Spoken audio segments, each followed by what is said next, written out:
Wadau ni kama sasa mahali imefika itabidi tukue tuna resist arrest. Juu sasa kama Albert alishikwa vizuri akajipeana kutoka kwa family, akaenda vizuri and they killed him. Sasa wengine tutakuwa tunashikwa, unakubali aje kushikwa?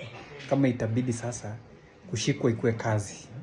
Fadhali wa kuulia hapo. London ndio wameua mwingine akiwa na arrestiwa. So ukiresist wanakuua. Ukikataa kuresist bado wanakuua. Sasa afadhali nini? Si afadhali kama mbaya. Because why would they kill Albert? Inafaa wakuwa washavuta watu kazi saa hii. Na si kuvuta kazi majunia. Si watu wa Central. Watu wa Mawego wako wapi? Askari wa Mawego wameshikwa. Na si kuvutwa kazi ni kushikwa. Hao wenye walimpeleka DCI officers wameshikwa. Wamevutwa kazi. Shenzi kabisa. Afadhali tu resist. Watuue tukiwa tuna resist kuliko tukubali na bado watuue. Shenzi kabisa.